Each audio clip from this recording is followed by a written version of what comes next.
Sa bawat araw na may nangangailangan, may pamilyang handang laging lumaban. Si Kuya Val Santos matubang ang ama. Hello mga kalingap! Welcome back to my YouTube channel. Magandang araw po sa lahat. Sa amanda ko kayo ng mundo, naroroon ngayon. At ito nga guys, no, panibagong reaction tayo mga kalingap. At bago natin simulan ang ating reaction, syempre magsha-shoutout muna tayo sa ating founder, Kuya Val Santos Matubang, Ate Edna Vlogs, Kalingap Rab, at sa lahat po ng mga nasalanding pad, ambassador, deputy, mga Kalingap Scouters, mega love shoutout po sa inyong lahat. At ganoon din po sa mga OFW, mga sponsor, mga nandiyan po sa Pilipinas, shoutout po sa lahat. At syempre sa mga kasamahan ko pong legit reactor na nandito po sa Kalingap, maraming salamat po sa walang sawang pagsuporta po sa aking maliit na YouTube channel, Kalingap Maymay. Ayan, sa mga hindi pa po nakasubscribe dyan mga Kalingap, pasubscribe na po and click the notification bell para po updated kayo sa aking mga reaction at live araw-araw mga Kalingap. Ito nga guys, no mga Kalingap, mayroon ditong ipapanood sa inyo. At alam nyo naman mga Kalingap na ang EDSA ngayon ay pahinga muna, no, kasi nga sa mga kaguluhang nagaganap mga Kalingap. At ayun nga, kahapon ba yun o isang araw nag-post po ako or nag-reaction about po dito sa mga nangyayari po sa loob ng EDSA dahil nga sa mga awayan, no? Awayan ng dalawang charity vlogger na si Doc Love at si JP mga Kalingap. At ayun nga, may mga nagko-comment na talagang si JP nga daw ang dahilan kung bakit daw po natigil ang EDSA mga Kalingap dahil nga sa mga nangyayaring tawag dito, sabungan ng dalawa mga Kalingap. At tapos na ba mga Kalingap, tahimik na ba mga ka-EDSA? At ito mga Kalingap, no, meron akong napanood na isang video ni Kalingap Edo. At ito nga, grabe guys mga Kalingap, may naghahanap daw di umano na isang babae. Si Kalingap Edo ay hinahanap mga Kalingap. Sino kaya ito? No, bago natin simulan yan, syempre panoorin muna natin itong clip video na nakuha ko po kay Kalingap Edo. Patayat. Alam ko na yan ay. Meron ka naman ginawang ano doon. Session. Basta papasukin mo yung mga bisita mo. Yung mga bisita mo. Ay siya, papakilala kita. Papakilala kita sa ano. Sa magulang ng asawa ko po. Magulang ng asawa ko. Binisita. Binisita ka po. Magulang ng asawa niya yan. Magulang ng asawa ko. Kausapin mo kasi nagtatampo ay. Nagtatampo ka. Kung sa AJ pinagsasama yung iyong di ama, asawa ko. Kaya ako'y nabulungkot. Eh, iba yun. Kami anak ko. Iba yun sa naroon na po. Ang kahalang-halang na. Iba na naman yung statement mo. Iba na naman yung statement mo. Iba sinasabi na karasama, nagtatampo ka. Sabihan mo siya para masabihan niya yung anak. Oo. Sabihan mo, sabi mga hinanakit mo. Naghihinakit nga ako, anak ko, sabi ko. Oh. Bakit mga anak ko pinagsasama yung iyong mga asawa at di anak, yung mga kasamahan mo rito, yung tayo na breaking dito. Yung magulang. Sige po. Kausapin mo ha. Ako ay nakakain kami ay ako ay naruruna sabi ko eh. Pag-uusapan natin ang mga bagay-bagay. Pag-uusapan natin mga bagay-bagay mga para Usapan natin talaga yan. ha. May lang. Ano po? Ha? Ano? Sino nag-aantay? Nag-aantay daw. Sino nag-aantay sa akin? Ay, nag-aantay kayo. Ay, gusto yan. Ay, baka mabasya ko rin ha. Inaano mo ako ha. Kung ano, inaano mo ako. Baka nilalaglag mo ako ha. Binibenta ko ito. ito. Makita dito. Sabi ko ay long member dito main.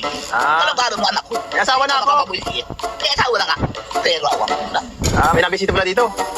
Inaantay ka lang diyan dito na kapirito. Sabihin mo, huwag sila magparata dito. May asawa na ako. Ito ano, baka gagalitan ako ng nanay. So mga Kalingap, sa hindi pa po panood ng full video na yan, pakipuntahan nyo po ang YouTube channel ni Kalingap Edo. At syempre, yakapin po natin, isubscribe para po makatulong po tayo sa kanyang YouTube channel. Ayan po ang isa sa mga beneficiary ni Kalingap Edo at napagawa niya po ng bahay. Isang senior na talagang grabe po ang hirap po ng buhay nung nakita ni Kalingap Edo. At ayan nga po, may mga sponsor na tumulong dito kay Kalingap Edo para po mapabahayan po si Nanay Rosa. At ayan, grabe pag napanood nyo po yan mga Kalingap, mawawala po ang inyong stress dyan kay Nanay Rosa. Grabe po talaga, nakakatuwa. No, nakakatuwa po ang senior na yan, no, na napanood po ay natulungan ni Kalingap Edo. Napanood nyo naman mga Kalingap, no, na talagang sinabi niya na may naghahanap daw, pambihira yan.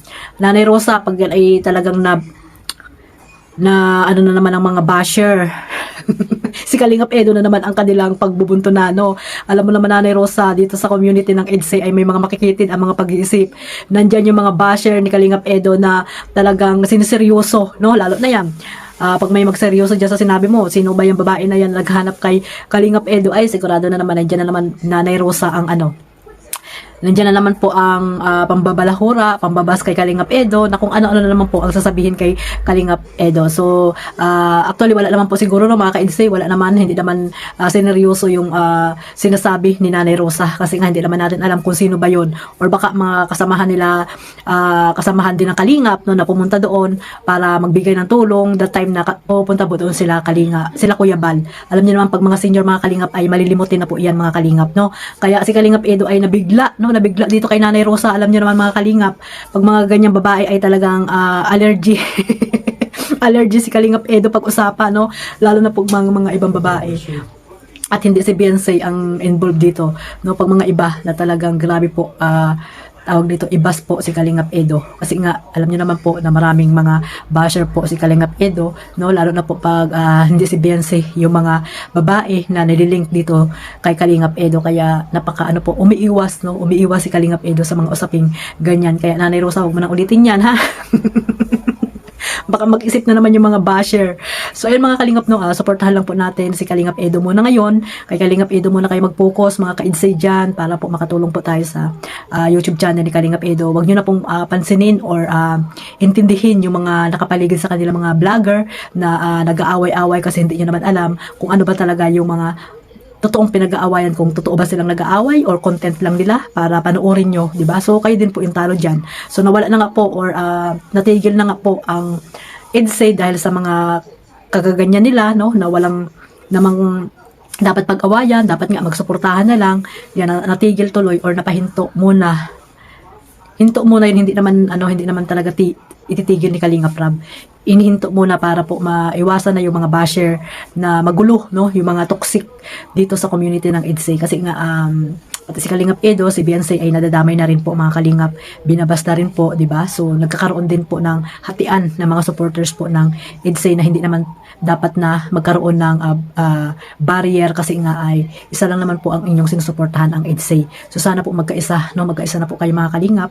At sabi ko nga, no, wag na kayong sumuporta sa mga nai-stress lang po kayo, no, sa mga vlogger na ini-stress lang po ang inyong mga isip. Mag-support po kayo dito kay Kalingap Edo, kasi si Edsay naman po yung sinusuportahan nyo, di ba? At saka mag-marathon po kayo sa teleserye ni Kalingap Rab ng Edsay para more million views pa po ang makamit or matanggap po ni Kalingap Rab dahil po sa mga supporters ng Edsay. So mag-focus po kayo dyan, wag po kayo mag-focus sa mga issue. May stress lang po kayo dyan mga Kalingap, no?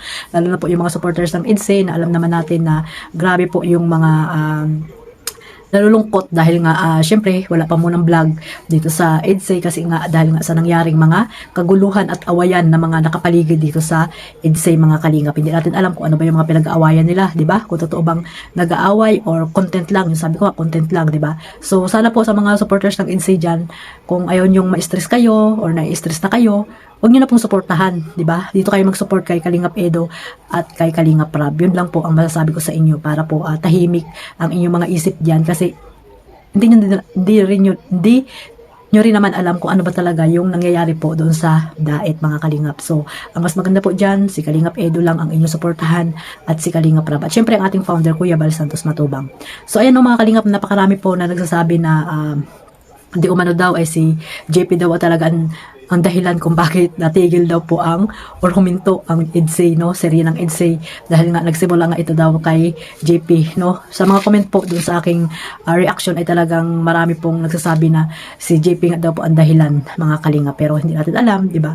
So nasa inyo po yan, kasi kayo naman po yung nandyan na nakasupport, or kayo po yung mga viewers, alam ko matalino kayo at nag-observe kung ano ba talaga yung totoo, no mga Kalingap. So ayan lang po mga Kalingap, yan lang po yung aking masasabi dito sa community ng Edsay, na sana po ay kay Kalingap Edo na lang po kayo magsuporta at hindi kung kani-kanino, para po hindi po kayo ma-stress. So ayan lang po mga Kalingap, maraming salamat po sa walang sawang pagsuporta sa aking maliit na YouTube channel, at kay Kuya Bal, Kalingap Rab, huwag niyo pong kalimutang suportahan. Siyempre ang Jomcar, may mga channel din po sila, at si Kalingap Edo. Ayan lang po. At sa mga ambassador, deputy, suportahan nyo rin po sila, at mga reactor na gusto nyo pong suportahan. God bless us all. Mabuhay po ang Team Kalingap. Bye-bye.